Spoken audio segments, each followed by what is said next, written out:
Hello, friends. All right, today is another project. I hope everybody had a great Christmas. So, I have this clipboard that I've had for, I don't even know how long, at least 2 years probably. And I've been wanting to do something with it, maybe a recipe thing. It stands up, it's got a thing in the back. And I've been trying to figure out what it is I want to do with this. So I think I'm going to make it into like with a pocket and then can hold a recipe up here. This video is going to kind of be a wing it one again, which, is most of my videos. So no big deal.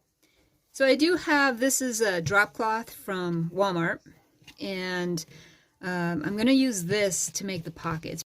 So in order to make this more of an everyday type of project, I think what I'm going to do is paint it first and then go over it with antiquing wax to kind of give it maybe a more of a wood look.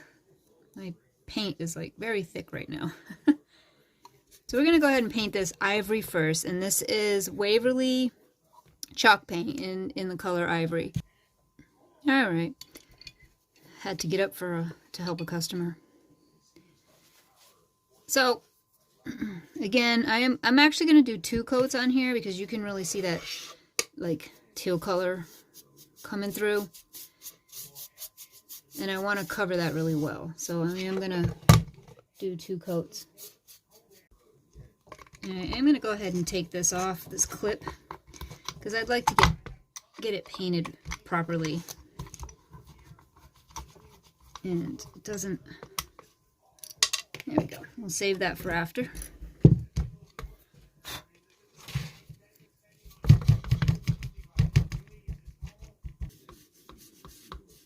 So this is the Waverly Antique Wax. And I'm just doing this lightly. I just kind of actually wanted to give it more of a wood look. So we'll see how that turns out.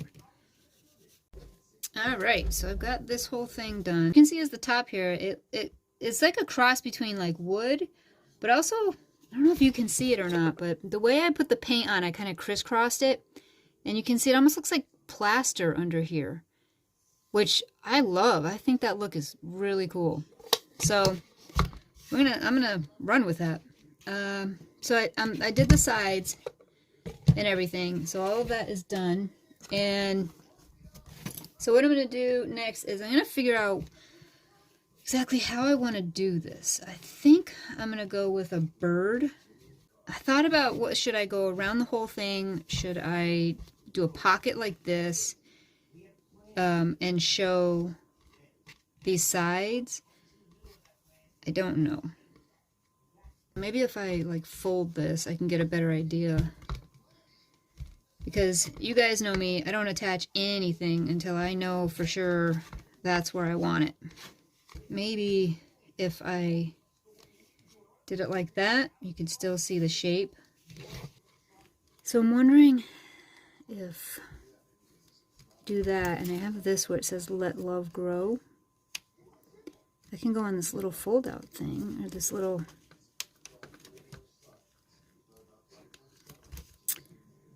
Maybe. Alright, so I think what I'm going to do is I pulled out these colors.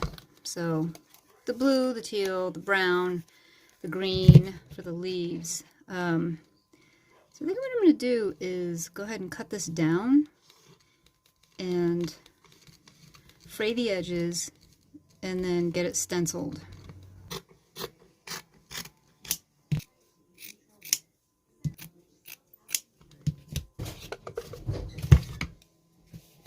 So I just take my weeding tool from my Cricut and start pulling. Gives it nice frayed edges. For everybody that always asks me how I do this on the ribbon, this is one of the ways that I do it.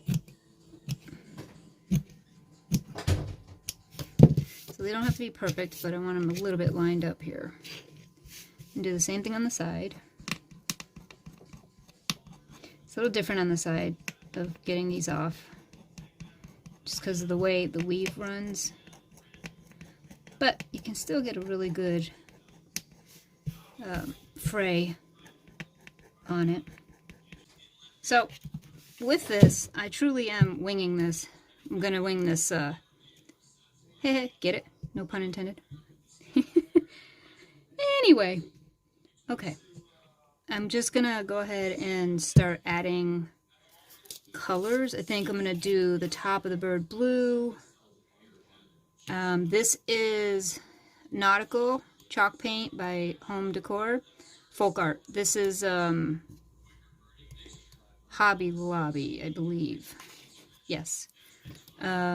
So I am going to go ahead and do the top part of the bird in the blue.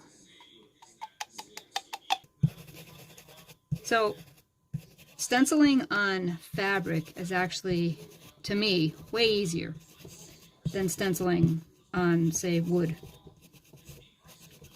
or anything else, really, paper, because it really does, like, do a good job. So I just do circular motions.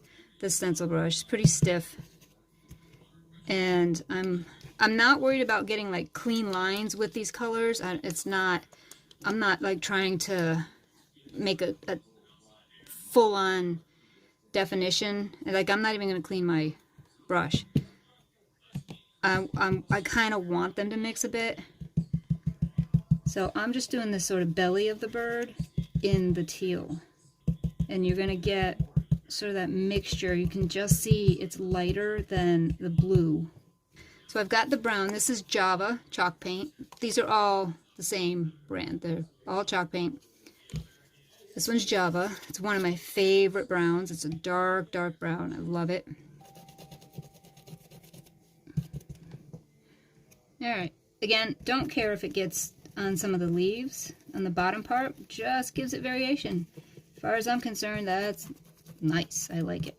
I grabbed a moss color because I'm trying to keep these colors as,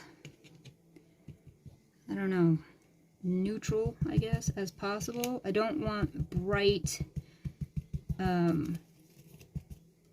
colors. I don't want like a bright blue or a bright teal. That's why I mixed the teal with the blue. And the bright green, I don't want that either. I am gonna do these though, and then add, see, that looks nice. So what I'm gonna do is add a little bit of green, the darker green that I have right at the base of these leaves. This is fern, by the way. This one was moss in Waverly. Just, again, you don't have to do this step. This is just because I like variations in the colors. And there we go. Look at that. Look how pretty that is. That just got the slight variation in colors on the head and the belly.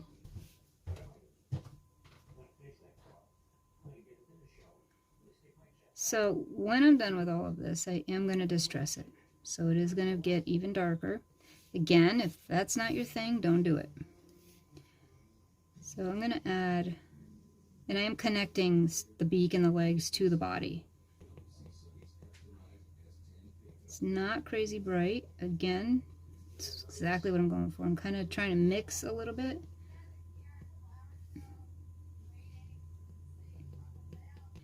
With stencils, you really should connect the bridges. They're only there because of the way the stencil is cut. But I always connect the bridges. That looks cute.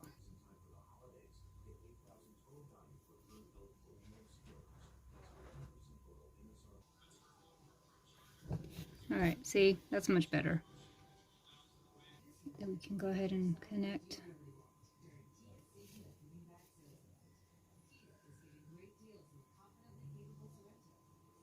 I just think that looks so much better. It's a very simple design, but I think it looks so much better with it connected. I am going to do a little dot for the eye, and it's so small that I'm just going to use the brown. And I can just use the end of my paintbrush. There we go. This will be up on my Etsy shop tonight. So when you see this, it'll be up there. Okay, so we've got that, and now I'm thinking if I put this down, I'm gonna have to probably glue it a little bit, but then I have this that says Let Love Grow. Kind of liking that, putting that on there and then putting little buttons in the corner. So I think I'm gonna do that, and then I'm gonna let the whole thing dry, and then go ahead and put it on my board.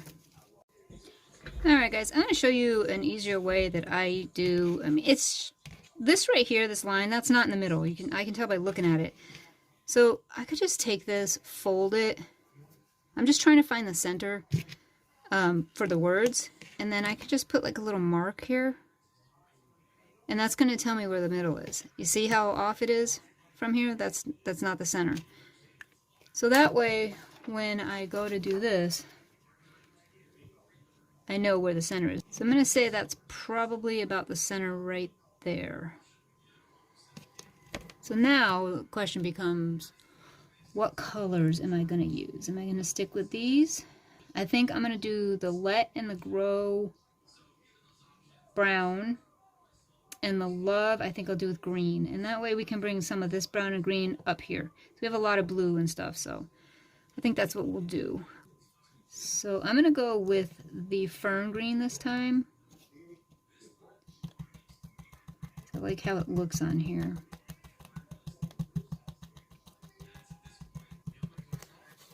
And do the Let and the Grow in the Java Brown. Alright, so let's see how this is looking. That looks good. Alright, so again, we're going to fill these bridges. So I'm going to, Let doesn't need it, but the Grow needs it. So I'm just going to go down here. Filling the bridges, honestly, is a little bit more difficult on fabric because it's not smooth, so you can just wipe over it with a paintbrush. It's easier to stencil on fabric, but it's not easier to use a paintbrush. Alright, so let's see how this looks. I did clean up the back of this now, guys. It's fine. So this is going to go here. Look how cute that is. That's cute. And then we have this that'll go back here. Alright, so now I was thinking about putting buttons on the corners. Just little ones, nothing crazy. Take out different sizes, see what we got. Alright, so I'm going to go ahead and glue the bottom of this on now. And tack this bottom piece so I can fix the rest of it. This is fabric, so use your glue, your finger protectors. Let's see if I get this on straight.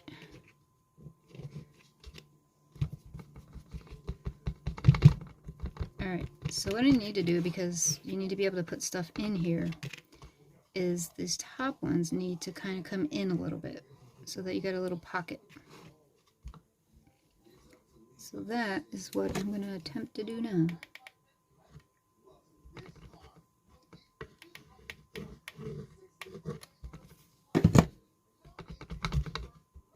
And then this side, again, I'm moving it to the side here so that it leaves a pocket. Just doing the top. See how there's a pocket now? Alright, so what I need to do is actually tack this flap down too. Both sides.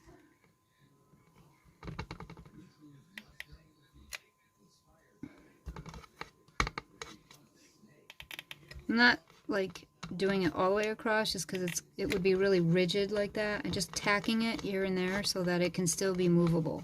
Because when you do that with hot glue and you go all the way across, it gets really stiff.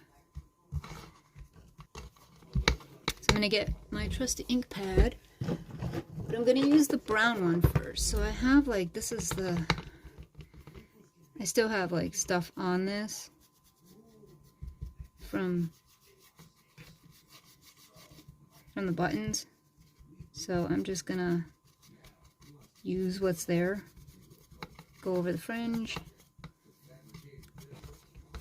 just wanna make it look older.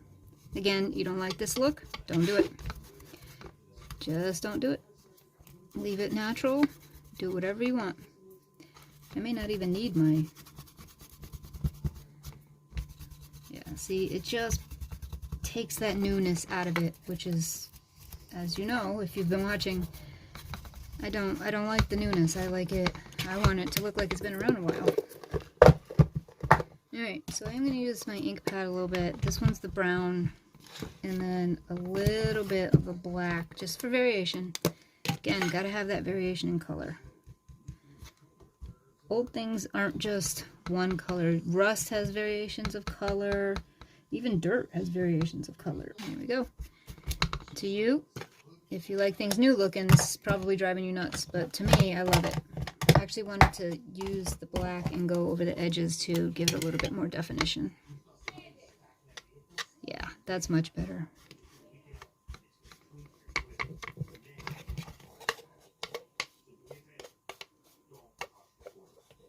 So now the question becomes, do I make a bow? And do I make the messy bow? A regular bow? I don't know. And where am I going to put it? Alright, so we're going to put the clip back on. And I don't 100% know what I'm going to do next. So I'm just going through the motions here and just to see what I can come up with. Sometimes it's the best way. I mean, sometimes you come out with the best creations when there's not a plan in place. Alright, so now we will attach these buttons. And like I said, I really like to put the twine through it. I like the way it looks. You just gotta get the thin parts, because getting it through these buttons is kind of a pain. Alright, that took forever, but we're going to go ahead and attach these buttons.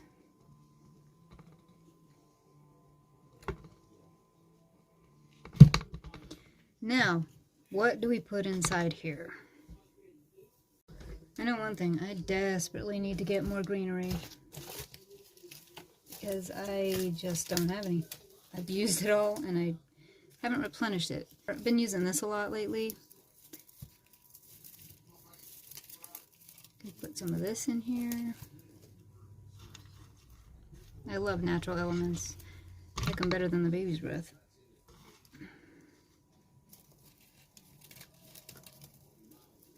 I don't want to go crazy because I want people to be able to put their own stuff in here, so I'm just kind of seeing what I got, what I can dress it up with. Let's see, maybe we can just throw a couple of these ivory colored flowers. Just something simple. Alright, I am going to construct a bow and just see, I'm going to do a little one and see if it would be cute right here. Alright, let's make a bow. So, I have this. This is kind of like a gray and like black with white. So we're gonna see how that looks. I don't have anything, well, I do have something with blue, but it also has red. I just kind of want to keep with these colors. So, alright, let's do, and I am doing the messy bow again. I decided that that's actually probably the best look for this. And it's just a crisscross. This is what we'll tie it together with. So you can see this is what makes it, I call it a rag bow, messy bow, whatever. It's the same thing.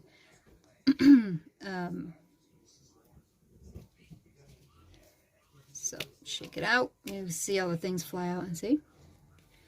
It's already cute, but it does need to be trimmed. So then I will take my piece, put it where I want it. That is way too big for that spot, so we're going to go ahead and trim. And if you've seen the other videos, you see how I do it. I just start trimming. Don't go crazy because you just don't know. You don't want to cut too short. You can't put it back on. So just start trimming.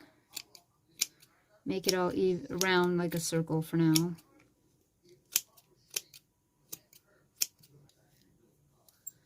I love this bow. This one's coming out really, really nice. This striped fabric is great. It's actually given to me. Let's see. And look, put that here. I think that would look good. So now that we decided to do that, we didn't actually need to put a button there, but that's okay. So I'm going to put one inside here. So I don't think I can get that off. Can I? Can I get it off? Ooh, maybe I can. That would be good, because then I won't have to redo it. See what I mean by winging it, guys? You just don't know sometimes. There we go. We got it. Alright, so what I'm going to do is cut off these.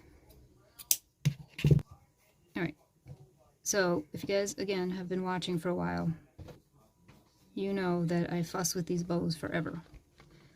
So I'm going to go ahead and glue that. No, I like it here. I'm going to glue this in place. And then mess with it more. Cut off whatever I need to cut off. And then I will go ahead and put that button on. So you can see, like, now the button's going to go here. It's going to match with the rest of the buttons. Okay. Alright, so I think I'm actually not going to attach these in case somebody wants to take them out. Because you do have to put a card here, you can put a picture here, you can put whatever you want. I have like one of these in a different project I made. You could do that. Put a picture there. You could do anything. Alright guys, I think that is it for this project. I'll see you guys in the next video.